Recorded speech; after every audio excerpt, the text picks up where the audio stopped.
సంపాదన తక్కువ ఉన్నా కడుపు నిండా అన్నం, అందంగా లేకపోయినా ఆరోగ్యకరమైన జీవితం, ఆస్తులు లేకపోయినా అర్థం చేసుకునే బంధాలుంటే జీవితం ఆనందమయం.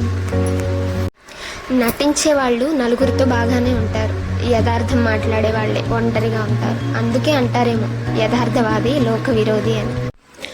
ఊహలు వాస్తవానికి దూరంగా తీసుకెళ్తాయి, కానీ ఎంత దూరం వెళ్ళినా తిరిగి రావాల్సింది వాస్తవానికే.